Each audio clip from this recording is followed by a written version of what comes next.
Hello everybody and welcome to the Cold Front. I'm Dan Giroux. And I'm Sean Bailey, and we're here today to talk to you about fall. I mean, we've been living in it for about the past month or so, we're going to go over what is going on with the weather world as well as what's going on with nature as well. Now, as we all know, the leaves like to change colors in the fall. Why is that? Well, there's a couple of interesting things going on. A few different factors control this. We're talking about like the sun angle, for instance. Depending on where the sun is in the sky, that kind of helps determine when the leaves change. But also the type of weather that we have. Right. So, you know, if you're getting more rain or it's a little bit drier, or if it's colder, or if it's warmer, that also plays into it. But the real reason leaves change color is because plants hold in something called chlorophyll. Now that's what makes the plants green. But these plants don't hold chlorophyll for the whole year. They only hold them during the summer and in the spring. Mm-hmm. And what happens is the chlorophyll wears out as the weather starts to turn, and it's the leaves and the plants start producing chlorophyll. And what you get is the beautiful colors that we see that are actually lasting in the actual plant itself, but they're overshadowed by the chlorophyll. Right, because chlorophyll is really what the trees and plants use to make their own food. And with the trees now dying as they get into winter, that's kind of losing its color. And we see the other pigments of the leaves, the things called carotenoids, similar to what is found in carrots, what makes them orange. Yeah. We see those come out of the leaf instead of the green that we are so used to over the summer and spring. Now, you know, one of the things that I really enjoy is you have a good fall when you've got some deep reds in the trees. Yeah. And unfortunately, I haven't seen those deep reds this year, and I'm a little bit disappointed in that. I understand not all trees have that. A lot of it, I do believe, has something to do with the carotenoids or a couple other different chemical compounds, but it's a little disappointing to me to get a fall without the deep reds. Right. It also relates to the species of trees. We're here in Northwest Indiana. We don't get as many of the trees that produce as many vibrant reds as we have out west or up along the eastern seaboard. But that would also relate to, we do have some reds that do kind of make themselves known, so to speak. But we also don't have as many, or don't have it as vibrant this year as we've had in past years. So it's not necessarily that we don't have as many species of red, it's just that they're not really out in the open. Yeah, I'm sure the weather had a lot to do with it though too, because we've had some pretty interesting weather. I don't want to say weird, because I mean, weather is weather, it's very random, but we've had some interesting weather, and I think that might have played a factor in it too. I mean, for the most part, during September when we had that cutoff low just kind of sitting over us for that week, that created some really cool conditions, and that kind of accelerated the trees kind of on its way. Yeah, because we had a little bit of a warm-up after that, but it wasn't long enough to sustain the trees, and the trees were already starting to turn by then. Yeah, they were kind of confused this past fall a little bit. So. Well, coming up, we're going to talk to you more about a little bit of some things that have been happening this fall. Very interesting storm out in Denver. We'll get to that. And thunderstorms. In case you haven't heard them lately, we've had a few around here. So stay tuned. I'm Nick Lindeke, and I'm on VUTV. I'm Mitch Dunham, and I'm on VUTV. Hello, I am Jeremy Kaywood, and I'm on VUTV. We're Sigma Phi Epsilon, and we're on VUTV. We are on VUTV.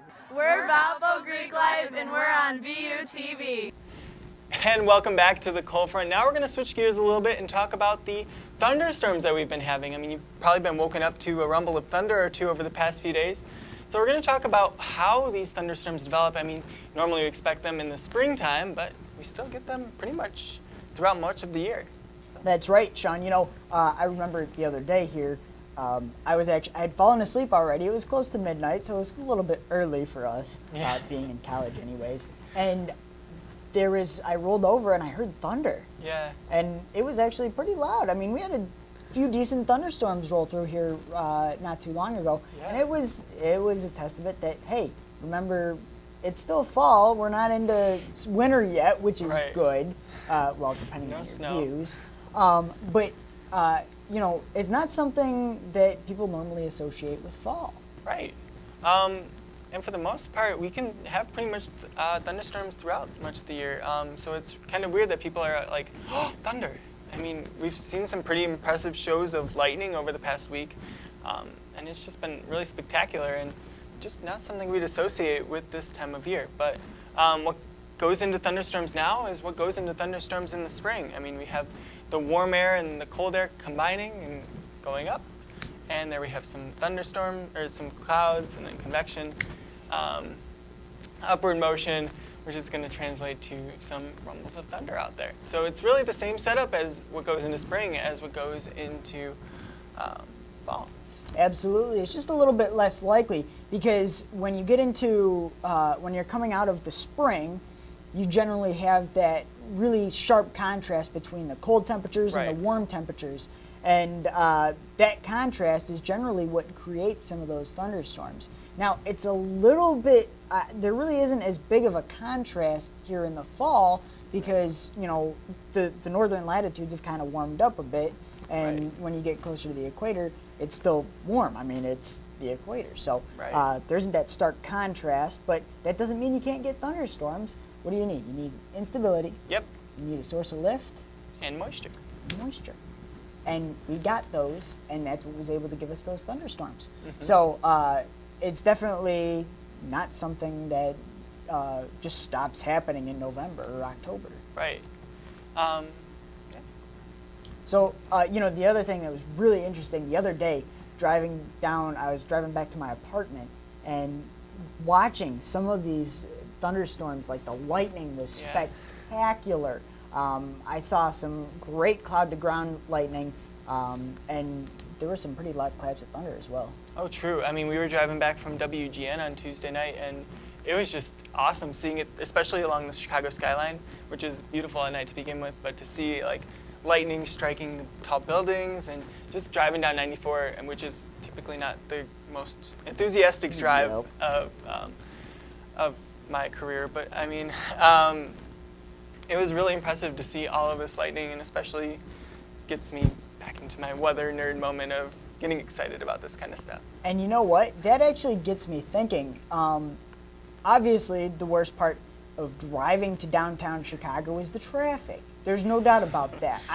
If anybody wants to refute that, I'd be more than happy to argue with you. But but here's the fun thing, right? So let's say that you were to go to downtown Chicago, not to do other things, but to get stuck in traffic during a thunderstorm, so you could watch along the skyline some of those thunderstorms, and the lightning would be spectacular. Yeah. The place that I'm thinking of that would be wonderful to watch it is there's a bridge on I-94 right where I-55 and I-94 come together. Oh. Now that's where the most traffic is. That's where the most traffic is, but it's also the best view too, because you get the Chicago skyline, you can see the Sears Tower very perfectly, and yes, I said Sears Tower, I don't care. But it's the perfect spot to watch that, and that would be a great spot to watch it at night. So if there's traffic at night, which would be wonderful, unfortunately which it is usually probable clears out too, by then. knowing Chicago. It's probable, but it's unlikely by that time. That would have been a perfect spot to get stuck in traffic and not move for 20 minutes, because you could see the beautiful skyline lit up by lightning. That would be amazing. See, I was driving there on Wednesday and got stuck in traffic. I mean, it's typical rush hour traffic. And the cloud was just kind of like sitting on top of the Willis Sears Tower. Sorry. Oh yeah, no, and it was really cool because it was just like kind of like the Sears Tower just kind of was stabbing the clouds. I don't know. And you know, that's another interesting thing. How weird is it to see clouds to where you can't see the tops of the buildings? Yeah. That's a little scary. I mean, I've seen it before because I used to work downtown, and it really is kind of a cool sight because it looks like someone just kind of left the fog machine on overnight out of the Sears Tower, and it just looks really cool because you can like see the city skyline kind of cut in half. It's kind of like the Jetsons living in the clouds. Yeah. You don't see fog too much in the Jetsons, though, do you? No, That's a that's problem. because they're in space and they don't have much They're moisture. not in space. The Jetsons? We're not going to get into this. So, yeah, but it's really cool to see a lot of the clouds getting below the actual levels of the buildings. Yeah. But, yeah. So, other than that, Yeah. So when we come back, we'll talk more about some snow, that dreaded word that's going to be coming just around the corner. well, don't Stay scare tuned. people just yet. That's all right. Stay Whatever. tuned. It'll be fun, I promise. I'm Jeff Lang, General Manager of WVUR, and I'm on VUTV. I'm Tristan Leonard, and I'm on VUTV. We're always and we're on VUTV. I'm Justin Bowie, And I'm Kristen Schaefer. and we're members of IEEE, and we're on VUTV. We're the Acapellas and we're on VUTV. Hello, everybody, and welcome back to the Cold Front. Now we're going to talk about an interesting weather situation that happened out in Denver. I said situation. But for those who were watching the news, and it's kind of unavoidable, Denver just saw its first snowfall of the season. They got 8.5 inches out of that. And you know what? I understand they're up in the mountains and stuff. That's all well and good. But the day before they started receiving that snow, they had a record high of 80 degrees. Yeah, talk about going down the roller coaster drop. That is pretty rough to go from 80 degrees one day to snow the next day and a high of only 32. Yeah. 32 degrees. Their low was 14. Yeah, so it's not even like just we barely got to 32 and got snow. No, it was like, so. It was bad. So we were talking about temperature gradients kind of before the break, where you have the contrast between cold and warm, and I guess Denver just kind of jumped over that boundary. Yeah, I don't even know what to Catapulted. call that. I mean, like, there's no slope at all. They just jumped off of the cliff They there. didn't jump. Okay, they used the catapults we were talking about Oh, earlier from the pumpkins. pumpkin chugging? Yeah. Oh, That's what my they did. goodness. They almost had to have. I don't understand how, I mean, obviously it happens, but Yeah. that's a pretty rough thing to handle. Now, put it this way. A lot of people in the Midwest here complain about the weather. Yeah. How would you feel if you were in Denver? I would have been ecstatic. I know Craig would have been ecstatic. Oh yeah, his love of snow.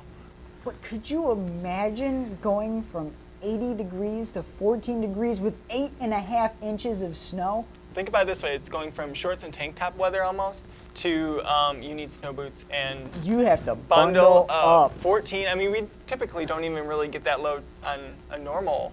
That's tough Day to in get winter. around here. It's tough to get around here. So, and I mean, especially since you get those low pressure systems that kind of just ride right down the Rocky Mountains. I mean, it wasn't just Denver; it also went into New Mexico, which we typically think of, desert Mexico. No, they got snow too. Yes, they did. Well, that's, the desert's a completely different monster too. Right. But, what's interesting, Boulder, Colorado also got 10.5 inches. Mm-hmm. I think there were some places in the mountains that got closer to 20. Yep, at Jamestown, Colorado, got about 18.5 was the highest out of that system. And I mean, it even made its way into northern Texas. Amarillo and the Caprock got a light dusting. I mean, not 8 inches, but they definitely got some snow out of that. And considering how dry they've been over the summer, it was nice to see them kind of get some moisture, even if it is in the form of We should nice have wintry called up dust Lisa stuff. and got a little report from Lubbock, Texas. She said she was getting sleet out there in Lubbock. Wow. Okay, so So- there you go. First-hand report. Well, I guess that's a second-hand report Yeah. from Sean from Lisa. But yeah, could you imagine just being in that kind of weather? I'm curious to know whether or not, or how well they were able to predict some of this. They obviously had winter storm warnings and advisories out for that as Yeah. well. I saw that, but I don't think they were expecting that kind of a magnitude. I don't either, especially because I mean, at the time they were making the warnings, they were probably in shorts. Oh yeah, I mean- that's another interesting thing. So that's something to realize. It's probably not going to happen here. It's not to say that it couldn't. It's Right. very unlikely, but it's something to be aware of. And yes, we are getting to that point in time, guys, where Snow. we're getting close. We're almost into November. Yeah. Once we get closer to December, it's a lot more likely. Yeah. Yeah, it's already time we're busting out the jeans. It's going to be very soon that we're going to start needing those snow boots. At least, well, probably about a month until we really start to get that really cold air and that snowfall to come with it. But definitely start being prepared. I mean, we're going to start seeing sales on those stuff. Oh, yeah. So get it now. I mean, prepare for the winter. It's like our weather producer here, Matt Schaefer, was saying, if only it was 15 degrees cooler today, because there's the lake effect snow or the rain showers, a little bit colder, and we could have had some snow here ourselves. Yeah, because I mean, lake effect rain and lake effect snow are similar in how they form. It's just really a matter of whether you have enough of that cold air to really make it snow instead of rain. And I'm sure Lake Michigan's very warm right now still. Oh yeah. So if it could get cold here, which it's possible we could get a couple of cold spells, cold enough, and if we get the wind setting up perfectly, you never know. We could see snow here within the next couple of. I don't want to say that. I'm gonna back off that statement. It's okay, folks. Not gonna be don't Aki freak weather. out just yet. We're not gonna be Aki weather. The wintry battleground move away. No, No, we're not gonna start that. yeah. Yeah. But yeah. Yeah, like I said, definitely start getting prepared. I mean, it is gonna get cold. Yeah, we'll have to do. That's another thing. We'll have to do a winter episode. I think that would be wonderful. Yeah, You winter guys are really preparedness. patient. It's important that you guys kind of know what goes on in winter and stuff, and what kinds of things you should be doing so that you stay safe in the winter. Obviously, your car is going to be important. Staying warm is going to be very important as well, especially on campus when it's a very walking campus. People are based around walking and not driving so much. I mean, Uptown's about a half-mile away from here, so it is a nice hike, especially as we get into Well, it's nice not too bad though. mountains. I can tell you, last year, if you guys do live in Uptown, I made the trek from Uptown to Kayleigh Christopher and Schnabel relatively often. I think just about all my classes were here. But it's not horrible. Now, you have to just kind of know the routes, and maybe that's one of the things we could do is talk about the Google routes. Maps. Well, yeah, you could Google, type in walking for your mode of transportation. They do that. True. I mean, you can even walk across the Atlantic Ocean, although it says use jet ski instead of walk. Can I use a snow ski or water ski? You need a boat, though. That's okay. You can't just jet ski by yourself. You never know. What if you get jet-propelled skis? Do they make those? I mean, they make those little... It doesn't matter. Okay, so folks, if you have any ideas for topics you would like to learn about, if there's anything related to weather that you would like us to know about, send it to velpovutv@gmail.com. We'll look at it. Hopefully we'll make it an idea to put on air, and that'll be awesome. For Dan Giroux and Sean Bailey, have a great day, folks. This is the Cold Front.